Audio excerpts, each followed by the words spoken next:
સુપ્રભાતમ વિદ્યાર્થી મિત્રો, નમો નમઃ. સંસ્કૃતના ક્લાસમાં ફરી મળીએ આપણે. ધોરણ 9માં પ્રકરણ 20 સંસ્કૃતસ્ય વૈશિષ્ટ્યમ સંસ્કૃતયા વૈશિષ્ટ્યમ સંસ્કૃતની વિશેષતાઓ, જેમાં આપણે કુલ 8 વિશેષતાઓ શીખ્યા. જેના સ્વાધ્યાયની આજે આપણે ચર્ચા કરીએ તો 8 વિશેષતાઓ સમજી લઈએ. પ્રથમ વિશેષતા હતી ઋગ્વેદ, જે જૂનામાં જૂનો ગ્રંથ છે, વિશ્વની બધી લાઇબ્રેરીઓમાં છે અને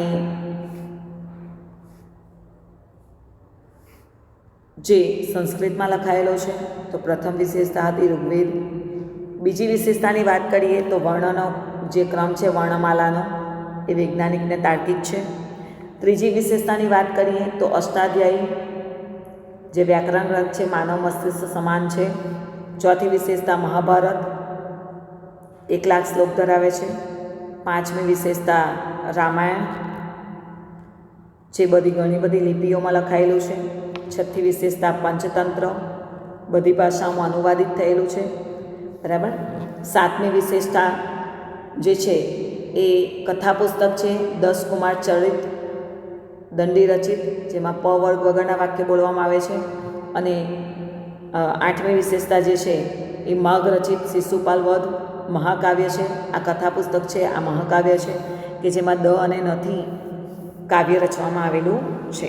તો જેના સ્વાધ્યાયની ચર્ચા આજે આપણે કરીએ. પ્રથમ સ્વાધ્યાયમાં પ્રથમ પ્રશ્ન છે અધોલિખિતેભ્ય વિકલ્પેભ્ય સમુચિતમ ઉત્તરમ ચિનુતમ, અને કેમસીક્યુના પ્રશ્નો છે. જવાબ આપણે 4 ઓપ્શન આપેલા છે, એમાં શોધીને લખીશું. પ્રથમ પ્રશ્ન છે સંસ્કૃત ભાષાયા લક્ષ શ્લોક પરિમિત ગ્રંથ ક, એટલે કે સંસ્કૃત ભાષાનો 1,00,000 શ્લોક ધરાવતો ગ્રંથ કયો છે? તો એમાં આપણે જોઈએ મહાભારત. બીજો પ્રશ્ન છે સંસારસ્ય પ્રાચીનતમ ગ્રંથ ખાલી જગ્યા વર્તતે, તો સંસારનો જૂનામાં જૂનો ગ્રંથ કયો છે? ઋગ્વેદ. આગળ વધીએ. મુખતઃ ઉચ્ચારણ કાલે કસ્ય સ્વરસ્ય સ્વરવર્ણસ્ય પ્રાદુર્ભાવ પ્રથમ ભવતિ, એટલે કે ઉચ્ચારણ વખતે પહેલો સ્વર કયો બોલાય છે? તો કે અકારસ્ય. અહીંયા થશે અકાર, એટલે એનો ક્રમ પહેલાં રહેલો છે. ત્યાર પછી છે ચોથો પ્રશ્ન સંસ્કૃતસ્ય વર્ણમાલાયા વર્ણાનામ ક્રમ કસ્ય આધારેણ નિર્ધારિત હસ્તિ, એટલે કે સંસ્કૃતનું જે ઉચ્ચારણ તંત્ર છે કોના આધારે નક્કી થયેલું છે? એટલે જે વર્ણમાલાનો ક્રમ છે. જવાબ મેં જોડે જ કહી દીધો, ઉચ્ચારણ તંત્રના આધારે આ વર્ણમાલાનો ક્રમ નક્કી થયેલો છે.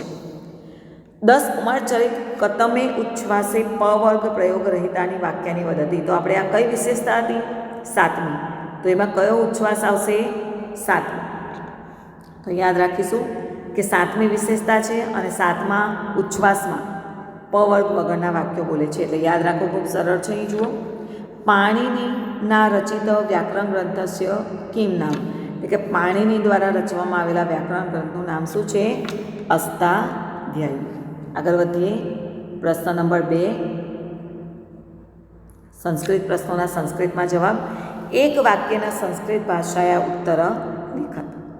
પ્રથમ પ્રશ્ન છે સંસ્કૃત ભાષાયા કહ ગ્રંથ સર્વાસુ ભાષાસુ અનુદિત વર્તતે, એટલે કે સંસ્કૃત ભાષાનો કયો ગ્રંથ બધી ભાષાઓમાં અનુવાદિત થયેલો છે?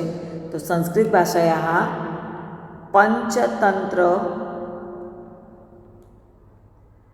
નામક ગ્રંથ, પંચતંત્ર નામનો ગ્રંથ સર્વાસુ ભાષાસુ અનુદિત વર્તતે. બીજો પ્રશ્ન છે વ્યંજન વર્ણેશુ કસ્ય ક્રમ પ્રથમ વર્તતે, અહીંયા આપણે વ્યંજન શબ્દ આપ્યો છે. વ્યંજન એટલે કખ ગગ, તો એમાં આવશે પ્રથમ કકારસ્ય, કસ્યની જગ્યાએ લખાશે કકારસ્ય ક્રમ પ્રથમ વર્તતે. ત્રીજો પ્રશ્ન માઘેન રચિત કાવ્યસ્ય નામ કિમ, તો માઘ દ્વારા એક જ મહાકાવ્યની રચના કરેલી છે, તો એનું નામ છે શિશુપાલ વધ. ચોથો પ્રશ્ન છે ઋગ્વેદ કીદૃશ ગ્રંથ વર્તતે, કેવો ગ્રંથ છે? તો પ્રાચીનતમેષુ. ઋગ્વેદ કેવો ગ્રંથ છે? પ્રાચીનતમેષુ ગ્રંથ વર્તતે, પ્રાચીનતમ ગ્રંથ. મહાભારતે કતિ શ્લોકાः સन्ति? મહાભારતે લક્ષ શ્લોકા, 1,00,000 શ્લોક છે. ત્યાર પછી છે પ્રશ્ન નંબર 3, રેખાંકિત પદાનામ સ્થાને પ્રકોષ્ઠાત ઉચિત પદમ ચિત્વા પ્રશ્ન વાક્યમ રચય. પ્રશ્નાર્થ વાક્યની રચના જ્યારે કરવાની આવે મિત્રો ત્યારે ખૂબ જ શોર્ટ મેથડ પણ યાદ રાખીશું. ખૂબ જ સરળ છે. આપણને આપેલા વાક્યમાં બધા પૂર્ણ વિરામ છે. જ્યારે આપણે પ્રશ્ન વાક્યની રચના કરીએ ત્યારે છેલ્લે પ્રશ્નાર્થની નિશાની હોવી જોઈએ. જો સંસ્કૃતસ્ય વૈશિષ્ટ્યમ પ્રદર્શયામાં, સંસ્કૃતની વિશેષતા દર્શાવીએ છીએ. સંસ્કૃતનું શું દર્શાવીએ છીએ તો કિમ. સંસ્કૃતસ્ય કિમ પ્રદર્શયામઃ, સંસ્કૃતનું શું દર્શાવી છું એનો પ્રશ્નાર્થ ચિહ્ન નિશાની આવશે. ત્યાર પછી બીજો પ્રશ્ન છે ઋગ્વેદ પ્રાચીનતમ ગ્રંથ વર્તતે. ઋગ્વેદની નીચે અંડરલાઈન છે, નીચે વિસર્ગ છે. તો કહ કોની વિશેષતા દર્શાવીએ છીએ, કહથી પ્રશ્ન બનશે. પ્રાચીનતમ ગ્રંથ વર્તતે. ત્રીજો પ્રશ્ન છે સંસ્કૃત ભાષાયા ભારતીય ભાષાણામ જનની. સંસ્કૃત ભાષા કોની જનની છે, કાશામ. કોની માતા છે તો કાશામથી પ્રશ્ન બનશે. અને પંચતંત્ર નામક વિસર્ગ આવ્યો એટલે કહથી પ્રશ્ન બનશે. અનુદિત વર્તતે. કયો ગ્રંથ બધી ભાષામાં અનુદિત થયેલો છે તો કહથી પ્રશ્ન બને છે. નેક્સ્ટ પ્રશ્ન તરફ આગળ વધીશું. શબ્દરૂપે રિક્ત સ્થાનાની પૂરયત. તો આપણે અહીંયા જોઈએ વિભક્તિ પ્રમાણે જવાબ આપણે આપવાનો છે. ગ્રંથે ન, તો ન પ્રત્યે લાગ્યો આખો ન છે એટલે તૃતીય વિભક્તિ. તો રામેણ અણનો ન થશે તો આપણે રામ વિભક્તિ જોઈએ. રામેણ, રામાભ્યામ, રામેહે. તો ગ્રંથનું શું થશે, ગ્રંથાભ્યામ, ગ્રંથેહે. હું તમને એના જેવો શબ્દ આપીશ. આગળ બે ખાલી જગ્યા છે, અહીંયા આપ્યો વાક્યાની. તો જ્યારે છેલ્લો શબ્દ વિભક્તિ હોય અને આની પ્રત્યે હોય તો યાદ રાખવાનું કે આ નપુંસકલિંગ શબ્દ છે. નપુંસકલિંગ શબ્દમાં આવશે ફલમ, ફલે, ફલાની, નેત્રમ, નેત્રે, નેત્રાણી, પત્રમ, પત્રે, પત્રાણી, ચક્રમ, ચક્રે, ચક્રાણી, પાત્રમ, પાત્રે, પાત્રાણી. તો વાક્યમ, વાક્યે, વાક્યાની. ખૂબ સરળ છે. ત્યાર પછી ત્રીજું જોઈએ સપ્તમી શું.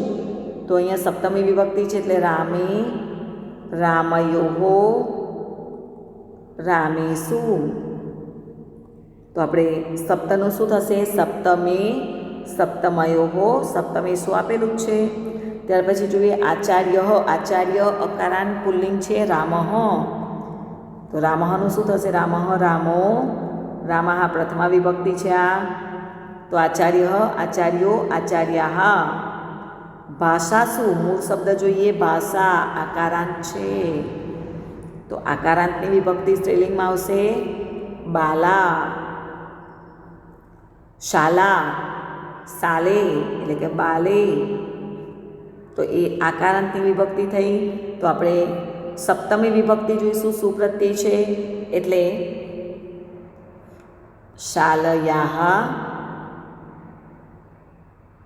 શાલાયામ, સાલે,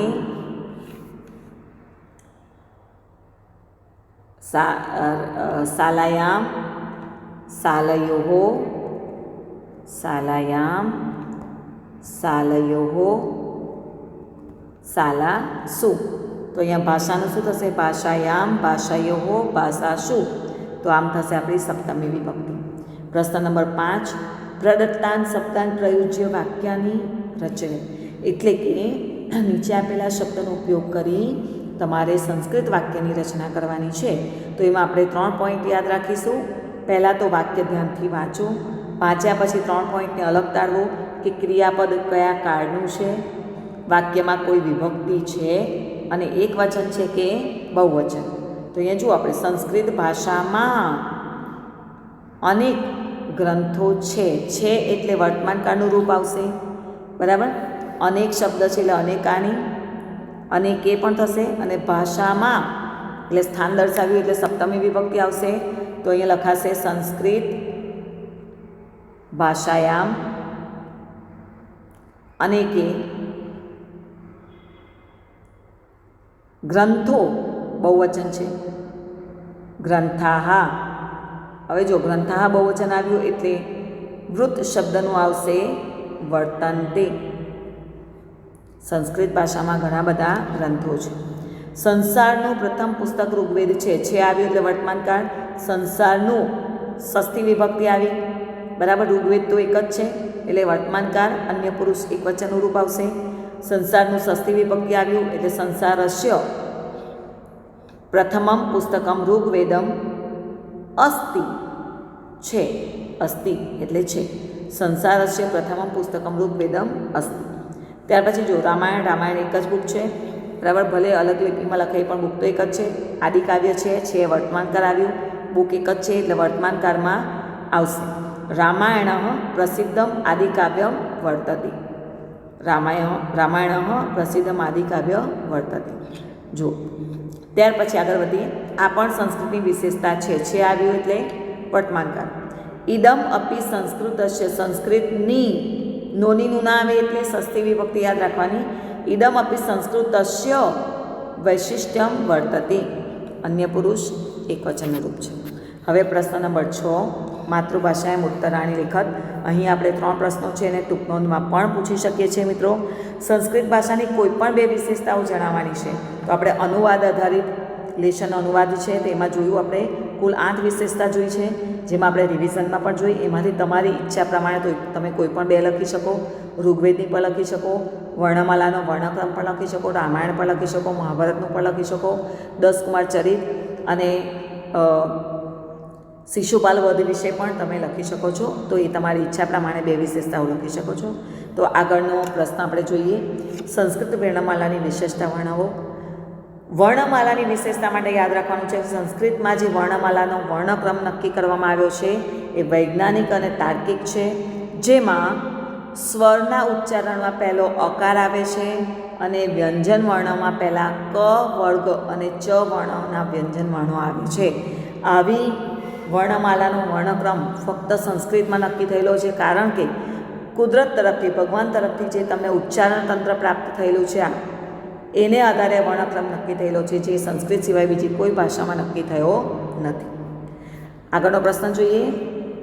10 કુમાર ચરિતની વિશેષતા વર્ણવો. મહાકવિ દંડી રચિત 10 કુમાર ચરિતમાં 7મા ઉચ્છ્વાસમાં એક પાત્ર પ વર્ગ વગરના, એટલે કે પ, ફ, બ, ભ અને મ એવા વર્ગો વગરના વાક્યો બોલે છે. અને કોઈ શબ્દોને છોડીને જો વાક્ય બોલવાના હોય તો એ વિશેષતા ફક્ત સંસ્કૃતમાં છે, કોઈ બીજી ભાષામાં નથી. તમારે ખૂબ જ સુંદર સુવાચ્ય અક્ષરે તમારી નોટમાં સ્વાધ્યાય લખવાનું રહેશે. અસ્તુ.